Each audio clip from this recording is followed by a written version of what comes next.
great theater. During the performance this evening, please, no photography or video recording. Tonight's featured show is about to begin. Sit back, relax, and enjoy the magic.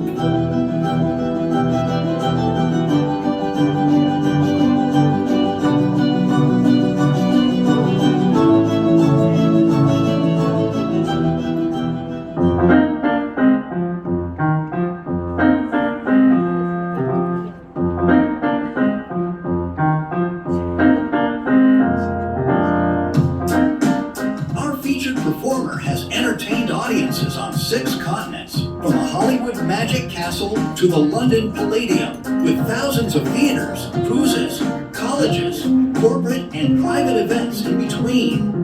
Please welcome back to the House of Cards, your Chief Impossibility Officer, Joe Turner. All right.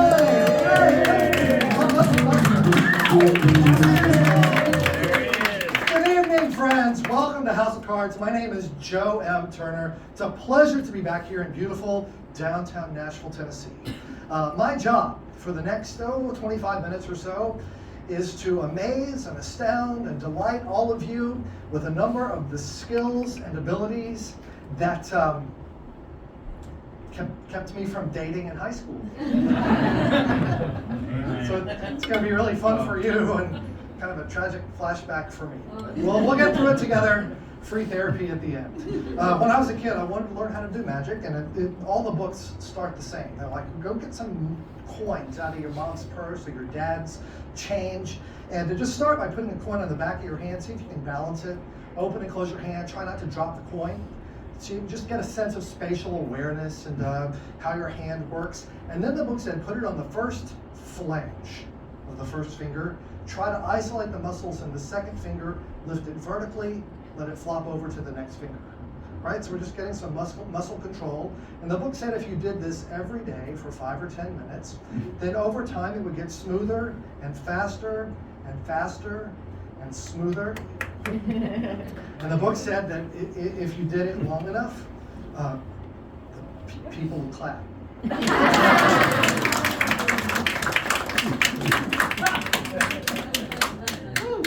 I don't think you saw it.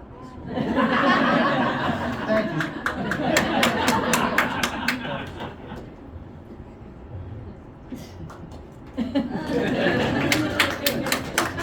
I'm real glad you like it. I got 24 minutes to go. Now my friends were like you.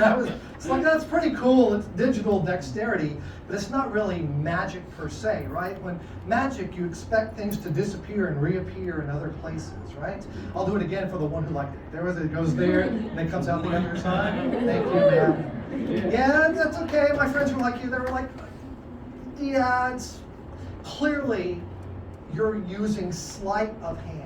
You're hiding the coin, you're concealing it in between your fingers somehow, or behind your hand, or even up your sleeve somehow, so that we can't see it. It's not disappearing, you're just concealing it. If only you had some barrier, a barrier made of steel, or titanium, or silk, so that when the coin went in your hand, we know it can't be going through to the other side, it can't be going up your sleeve. Then and only then, if the coin disappeared, might we believe that it was truly magic. And that is a pretty good trick, don't you agree? Thank you very much. That's where it went. So yeah, that was high school. Not much. When I got to college, I will say that being able to make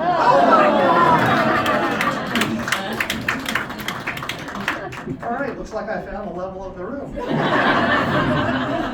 That explains it. Well, so that's what we're going to do. My job for the next, for the remaining time we have together, I'm going to take you on a little tour through the landscape of the illusion arts. And let's just start by trying to, let's do something that involves some people in the audience. Now I'm going to maybe focus on the gentleman right now. If you're wearing a ring, a wedding ring, a class ring, a signet ring. I'll tell you, the first night I was here, there was a guy who had like an athletic championship ring, like a giant honking like Super Bowl or something. Don't do that. Let's just get like a regular human being ring. Who's got a ring that I could borrow temporarily? We've got people, oh, this gentleman's going straight for the wedding ring. May I borrow that? And your name again? Tom.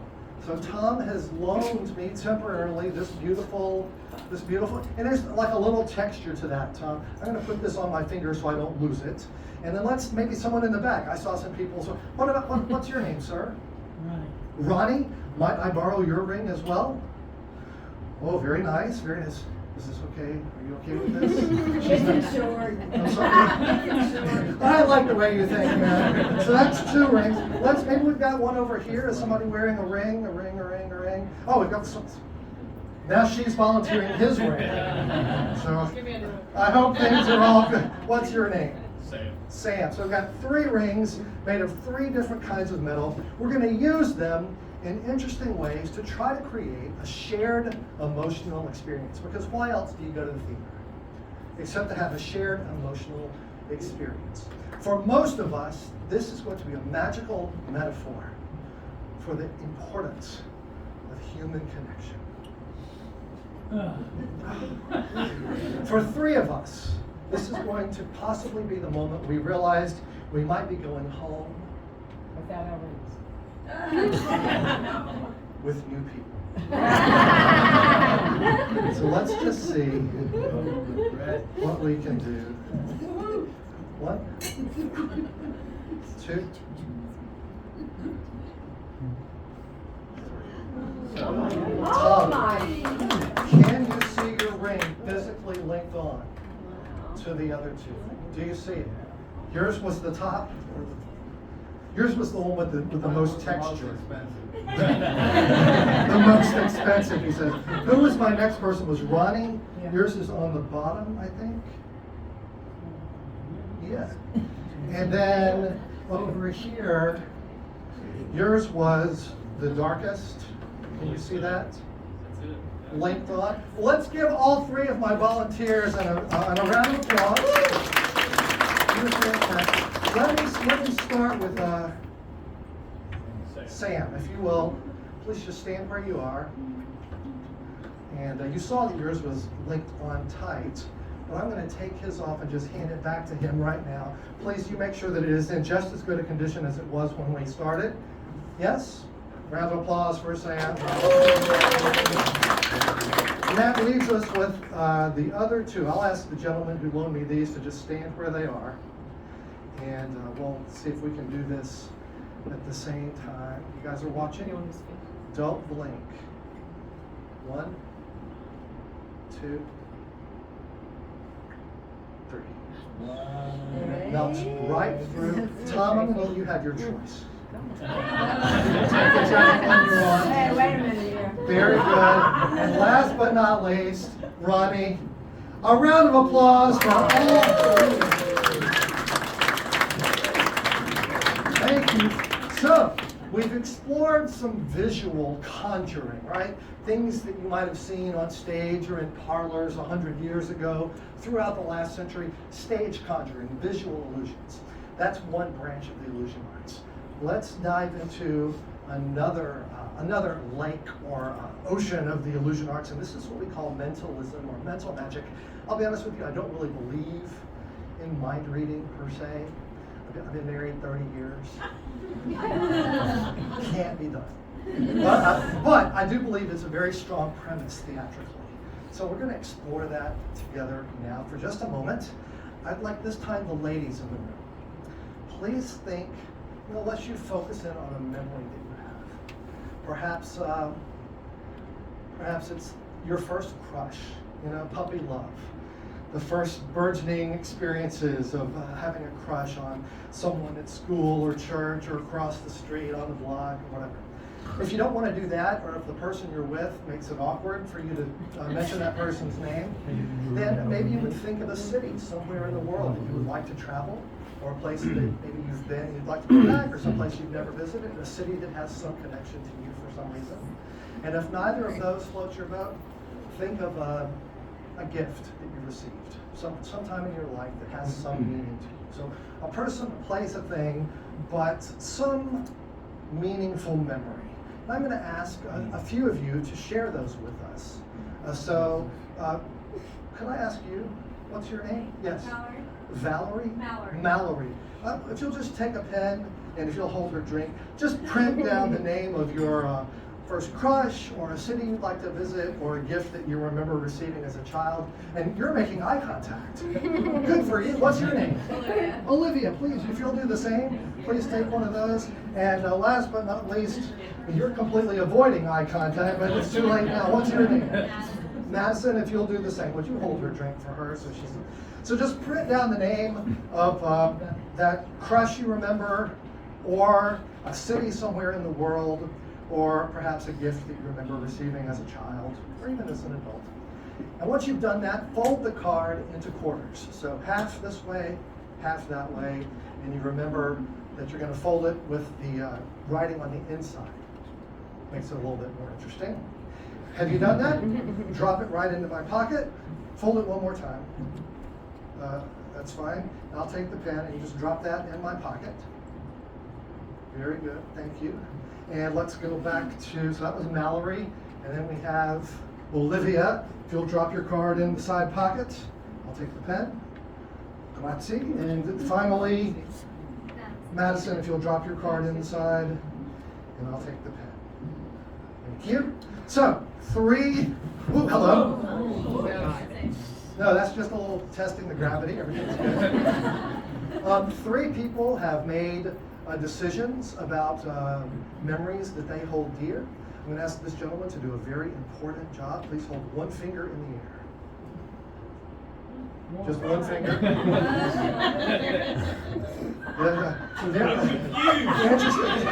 This is the easiest way. Thanks for coming to the show. What's your name? Daniel? I'm going to let you just put that finger down to the bottom of the pocket, all the way to the bottom. Very important. Now just stir around, mix them around. Very good. Now take your hand out. So that's enough. The reason I asked you to do that, Daniel, is because a lot of people say, well, maybe he was watching where she put her card. Right? She put hers toward the front. She put hers toward the back, and maybe he would know whose was whose in that way. I don't want to do it that way. Okay? I'm going to do this using lie detection. I'm going to ask each of these 3 ladies if this is their memory. They will all say no, which means that one of them will be lying, correct? I will try to identify which one of them is lying. Now I will tell you, let me look at this. It's going to be hard for you to remember to say no. I'm going to ask you, no matter how I phrase it, please remember to say no. Do you understand the rules? No. Very good. Very good. Okay, so here's the first memory. The first memory is looks like a person named Bo. So I'm going to ask all 3 of you, did you choose Bo? Did you choose Bo? Did you choose Bo? Did you choose Bo? Bo? Bo? This is harder than you think it is. Olivia, did you choose Bo? Are you sure you didn't choose Bo? No. You know how I can tell you're telling the truth? Because Mallory is a big liar. And Mallory chose Bo. You can take Bo, and now you can tell the truth. Is that, in fact, the person that you wrote down? A big round of applause for Mallory. Let's take out another one. I don't even want to look at it. I'm going to ask this gentleman to open it up. Because some people say, well, he knows how they wrote it, or he knows something about the card, or something like that. So I won't even look at it. He's just going to open it up and tell me what it is. Now, it's gotten mathematically pretty easy for me now. It's 50-50, right? Those who are paying attention know it's either got to be Madison or Olivia. But I still have to get it right. So you're going to tell me what it says, and I'm going to ask them both if this is their memory, and they will both say no. Hopefully I can identify the liar. What is the memory? Las Vegas. Las Vegas. They've gone for a city, and I'll try to do this without even looking. How about Olivia? Did you choose Las Vegas? No. Madison, did you choose Las Vegas? Between those two, I believe I believe Madison was telling the truth and Olivia was lying. Olivia, if you were in fact lying, tell the truth now. Did you choose Las Vegas? Yes! All right, fantastic. All the guys are like, man, I really wish I could do this as well as he. That obviously, I know the last one belongs to Madison. So we're going to change the rule a little bit. Could I ask you to join me on stage just for a moment? Big round of applause for Madison. Please watch your step. And watch your step as you come onto the stage. I'm going to ask you just to reach back in that pocket and grab your card out. Hold it in your clenched hand. Don't open it, just hold it up. So we'll just never open it. I know it's hers. We don't have to do that, but I'm just going to try to get a sense of what it is that she might be thinking of. So if you'll visualize it in your mind, picture it, and the first thing I'm getting, this is not a person. So this is not a person. You're not thinking of a young puppy love. You're not thinking of a city. Is this in fact a gift that you received? You can tell the truth. Is this a gift? Yes. Yes, it is a gift.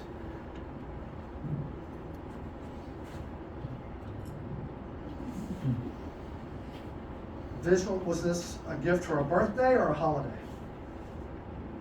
A graduation. A graduate, oh, so a special occasion, but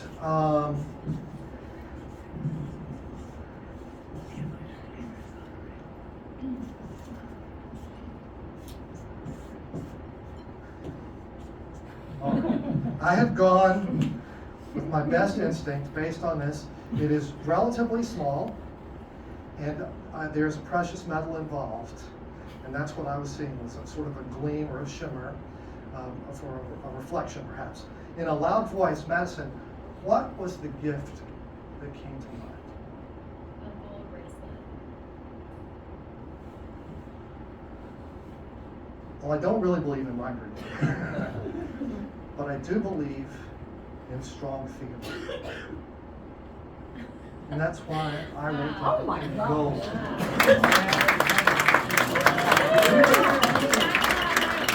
You can have it. You can keep that and watch your step as you go back to your seats. Man, our time is flying by so quickly. I have time for one final demonstration of the illusion arts. And in order to do this, I need to borrow a couple who might be willing to come up and help me on stage. Let's go. So, okay, we've got people volunteering from the back. Yeah, come on up. Let's go. Watch your step right there. That would surprise me. So be careful. And your name? Eric. Eric, with a C or a K? C. With a C. And what's your name? Claire. Claire? With a C. With an E or without? Without. With an E. All right. Yeah. My name is Joe, also with an E. Yeah. Yeah. I'm going to ask you guys to switch sides. It's very important. You'll see in a moment. And come forward a little bit. We've done sleight of hand conjuring. We've done mentalism. The third branch of the illusion arts is what we call escapology, the art of escape. This is the kind of magic where people are bound or confined in some way. They try to free themselves before something else happens. Won't that be fun? I mean, it's going to be me. It's going to be me. It's for you. It's going to be me. But I will say, in order to do this, I need some freedom of movement. So, with your permission, may I remove my jacket? Yeah. I was raised in Mississippi. I'm supposed I to. understand. Okay. So, before I do this, as the jacket comes off, ladies, please do not rush the stage, as has been the case in so many previous shows. Every time. In a moment, I'll ask you to hold the jacket in a certain way. Claire, you'll put your left hand under that shoulder. Eric, you'll put your right hand under this shoulder. You'll make sort of a curtain, like right there. Not right now, but that's where we're headed in just a moment. Oh, there's a first aid kit. Good. What's that? It's a first aid kit. Yeah, this is a very important thing. This is an OSHA compliant House of Cards magic first aid escape kit. So in here I've got something to escape from. If you'll hold the end, and you'll hold that end. In the event, Eric, that I cannot escape on time, I've also got some scissors so that you can cut me loose. This is the part of the show where if you have some very sensitive eyes. You're highly sensitive to bright light or highly reflective surfaces. This would be a good time to get out your protective eyewear because these sleeves are coming up. And what's underneath? It's hard to. I know you're going to lose focus on that, but do the best you can. There they are, in all their glory. Hey, look, you can't spray that on. You have to grow that yourself. Which I have. So there you go, nothing up my sleeves. We'll take the rope, we'll make a knot. If you'll hold the ends, I'll put my wrist through. I want you to use both hands and pull it as hard as you can so the rope is down onto mine. And now actually put some, very good. Now let me ask you to keep the pressure on. Don't yank it, right? We don't want to, but keep the pressure down so it's cinching down. Now in the back, I don't know if you guys can see, but my skin is being wrenched into the rope, into the knot pretty good. Here, pull a little more. That's good. And some of my hair also got caught. That's a little bonus tonight. So if you'll let go, just drop the ends of the rope. You can see it maintains the pressure on my wrist. Are you okay? Yeah. I'm going to ask you to take the ends and you help her and you guys tie another knot around my other wrist and pull it tight. So take those loose ends, put a knot there. Whoever's pulling it as tight as they can, the other person, do it more. There's still some slack. Put your shoulder into it. Right here, fucking shoulder. No, wait. Yeah. Okay, there you go. Put your finger on the. Hold on, I'll grab this side, you grab that side. There you go. There's like another 1/8 of an inch right there. And put your finger on it so it doesn't loosen up. Put another knot on top. Very good. Excellent. So now that's in there. You couldn't get your finger between the rope and my skin. No. Maybe just the nail. I felt it. All right. I'm going to let the audience check your work. If you'll grab the jacket and hold it the way that we did before. What's your name? If you'll check and make sure that's tight and make another knot if they've left enough room. So you can put another knot on there. Put another knot on top, just for fun. So I want you to feel like you contributed, Mallory. Grab the jacket and hold it the way I showed you. And they've done a good job. See that? Excellent. All right. And put your hand just under the shoulder. Just like make a blade with your hand, and you're just up under the shoulder. Just right there. Put your under there. Now, in a moment, I will attempt to free myself from the impossible bonds in which I've been placed by Claire and Eric. And this I will do in 30 seconds or less, as measured by Eric's. Are you wearing a watch? So have you got a second hand on it? Very good. Step back with me just a little bit. Hold that so I can see it in the light. And you're gonna don't go anywhere. And just go there. If you're not quite. And have you got a second hand? Have you got a second hand? You're gonna go. Wait till it gets to a number you can remember. And you're gonna count on your mark, set, go. Okay. What am I counting to? And then every 5 seconds, call out 5, 10. 5. Okay. Oh, we're already. Did I start already?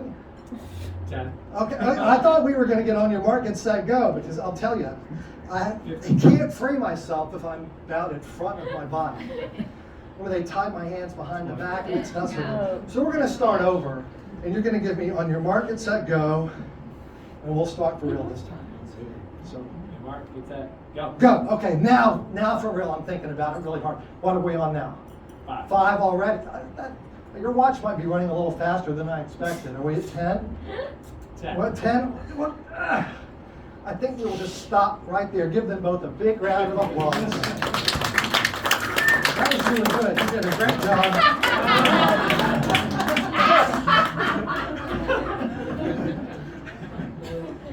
Well, hi there. Wow, Nashville is different than I remember. That's okay. Eric, you better grab that emergency kit. Of course, I'm not sure what good the scissors will be against the cold, hard steel that we find ourselves in. Right, Claire. I know. Fortunately, attached to the scissors is a ribbon. If you'll step to your right just a little bit, attached to the ribbon is a key, which is a handy thing to have at a time like this. You know why? Oh, yeah. Because I'm Presbyterian, and this is like 5 shades past my record. So give Claire and Eric a big round of applause and make them back to their seats. Also, please watch your step as you go. So there you have it, folks. a 25-minute tour through the entire landscape of the magical performing arts, from conjuring to mentalism to escapes. You've experienced it all here at the amazing House of Cards Nashville. I hope you enjoyed the show. Please go out and enjoy Gary and Terry and Frankie doing some more close-up magic, and we'll see you all next time. Thanks for coming.